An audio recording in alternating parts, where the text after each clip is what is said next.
Bonjour et bienvenue, Madame Sylvie Lemay, bonjour. Alors, vous êtes Bonjour. directrice de la division Technologie, Industrie et Économie du Programme des Nations Unies pour l'environnement et aujourd'hui vous présentez un rapport encore sous embargo intitulé Pour un développement durable et une éradication de la pauvreté. La première question c'est quel est le lien entre l'économie durable, le développement durable et l'éradication de la pauvreté? On pense qu'il y a un lien intrinsèque entre le développement durable et l'éradication de la pauvreté. D'une part, dans le développement durable, on a trois piliers. Le pilier social, qui donc comprend l'éradication de la pauvreté, le pilier environnemental et le pilier économique. Nous, on estime que l'économie verte, telle qu'on l'appelle, c'est-à-dire la mise en place de l'environnement, au fond de la restitution de la place de l'environnement dans le développement durable, a un lien intrinsèque avec l'éradication de la pauvreté. Pour une raison très simple, c'est que d'une part, les populations les plus pauvres sont celles qui sont les plus affectées par la dégradation des écosystèmes et la raréfaction des ressources naturelles, et d'autre part que le réinvestissement, l'investissement qui est proposé dans le rapport dans ces ressources naturelles, comme la forêt par exemple, ou l'eau, sont potentiellement une source de revenus et donc de croissance pour les populations les plus pauvres, et donc une source d'éradication de la pauvreté. C'est également le cas de l'agriculture, par exemple. Est-ce que vous avez des exemples précis pour illustrer ce propos? Vous avez des Pays par pays, par exemple, un exemple pays? Écoutez, dans les pays qui ont commencé à travailler sur les questions de la forêt et de la préservation de la forêt, on s'aperçoit que si on est capable de mettre en œuvre des mécanismes de conservation de la forêt qui font bénéficier aux populations autochtones de l'argent concret qui est associé à la conservation de la forêt, on a immédiatement effectivement une augmentation du revenu. La question n'est pas juste d'ailleurs de faire que ça. La question il est d'arriver aujourd'hui à un système de gestion de la forêt durable dans lequel on n'a pas simplement un maintien de la forêt tel qu'il est, mais d'autre part un investissement dans la forêt et d'autre part, je dirais, une gestion, c'est-à-dire une diminution de la forêt qui reste soutenable dans le temps. Quelles sont les grandes lignes de ce rapport qui font sa spécificité par rapport au rapport antécédent que vous avez eu à faire? Écoutez, le rapport précédent était un rapport assez militant qui consistait à dire au gouvernement profitez du fait que vous investissez un package fiscal important pour sortir de la crise, profitez-en pour le mettre sur les sujets verts. Là, ce rapport, aujourd'hui, il regarde plutôt sur comment et dans quel domaine et dans quel secteur et qu'est-ce que ça peut donner, et d'autre part donne des pistes au-delà de l'investissement de ce package sur les politiques publiques à mettre en place.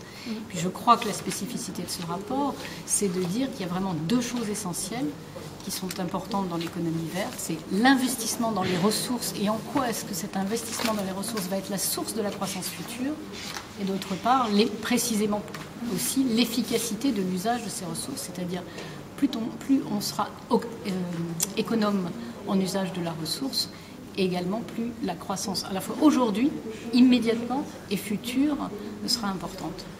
Je voudrais qu'on parle, quand on sait que les forêts du bassin du Congo, c'est la deuxième réserve mondiale après celle de l'Amazonie, vous le soulignez, est-ce que votre rapport en parle en termes d'impact de création d'emplois ou alors en termes d'impact d'investissement en termes de dollars? J'observe qu'on parle beaucoup plus des pays du Nord. Et le pays africain qui est cité ici, c'est le Kenya. Est-ce à dire que le Kenya représente le véritable hub en termes de développement durable dans toute l'Afrique? Non, le Kenya est cité parce que le Kenya est en train de mettre en place une politique de soutien tarifaire en matière d'énergie renouvelable, ce qui est souvent considéré comme étant simplement l'apanage des pays riches. Et on s'aperçoit qu'on a un pays qui le met en place en Afrique. Vous avez l'Afrique du Sud aussi. C'était intéressant. L'Afrique du Sud, à ma connaissance, n'a pas mis en place le même genre de système tarifaire que le Kenya est en train de mettre en place. L'Afrique du Sud y pense. L'Afrique du Sud a un problème en matière de production domestique de charbon qui est très différent de celui du Kenya. Mais en tout cas, on voulait montrer, au Kenya, ce qui se passe est assez impressionnant sur le plan des énergies renouvelables, que ce soit en matière de géothermie ou que ce soit en matière d'énergie solaire. C'est un pays qui est vraiment en train de partir et qu'il y a une politique gouvernementale très affirmée et très forte avec la mise en place de politiques publiques qui en découlent. Alors le bassin du Congo, c'est un autre sujet, c'est tout l'ensemble du sujet de la forêt. Et là, on a bien évidemment, c'est le pays certainement qui est le plus prometteur sur ce plan-là. Tout l'enjeu est de savoir comment est-ce qu'on met en place un mécanisme au niveau mondial, RED, dans le cadre des négociations climatiques, qui va permettre d'aboutir à ce flot de ressources pour préserver cette forêt. La gestion des déchets fait partie de ce rapport. Il n'y a que 15% des déchets dans le monde qui sont recyclés. Qu'est-ce que vous préconisez par rapport à l'autre pourcentage? La mise en place de filières de recyclage. Ça, c'est au niveau des États. Plusieurs choses. La mise en place des filières de recyclage au niveau des États et la mise en œuvre d'une responsabilité et énergie des entreprises, c'est-à-dire de faire en sorte que les entreprises soient responsables de la collecte des déchets qu'elles ont elles-mêmes, enfin des produits qu'elles ont produits, si je puis dire. Ça passe par plusieurs choses. Ça passe par une conception des produits qui doit être mise en cause, qui doit être différente. C'est-à-dire que dès la conception, il faut que les produits soient faits pour être facilement recyclés. Et ça, ce n'est pas aujourd'hui nécessairement le cas. Mais on observe que si je reviens sur l'économie verte, et si je considère les forêts du bassin du Congo, on peut dire que nous sommes là véritablement dans l'économie verte et que la problématique de ces pays-là, c'est la pénétration de leurs produits dans le marché européen qui est complètement protégée. Est-ce que ça ne pose pas un problème? Ça, c'est un autre sujet. Je ne souhaite pas avoir de commentaires particuliers, on n'en a pas dans ce rapport.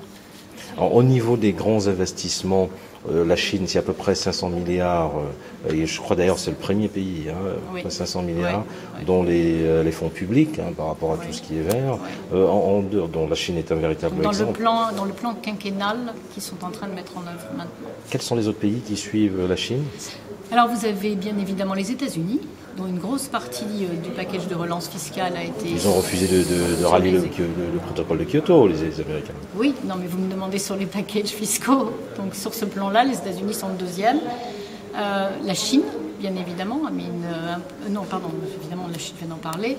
La Corée est un pays qui a mis un pourcentage important de ses dépenses publiques sur l'économie verte. C'est même le pays leader en matière d'économie verte en Asie, en tout cas sur le plan du militant, je dirais. D'une façon globale, l'impact au niveau de la création d'emplois représenterait un pourcentage de? Comme je l'ai dit, il n'y a pas d'impact ni négatif ni positif. Nous, ce qu'on observe, c'est que bien évidemment, il va y avoir des modifications d'emploi, des restructurations. Et ça, c'est vrai, même si on restait en économie brune, si je peux dire. Mais qu'au fond, l'impact de l'économie verte et l'économie brune sont neutres en matière d'emploi.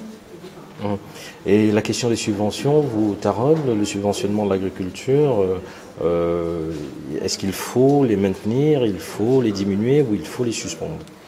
Il faut clairement suspendre, plus que suspendre, il faut abolir les subventions qui ont un impact environnemental négatif. Mais l'ensemble des subventions agricoles n'ont pas un impact environnemental négatif. Il y a des subventions aujourd'hui qui existent justement en faveur de l'agriculture organique et de l'agriculture verte. Ces subventions-là ne me paraissent pas devoir être supprimées. Et que préconise votre rapport en termes pour remplacer ce manque à gagner? Le rapport laisse le gouvernement le choix, si je puis dire, des armes.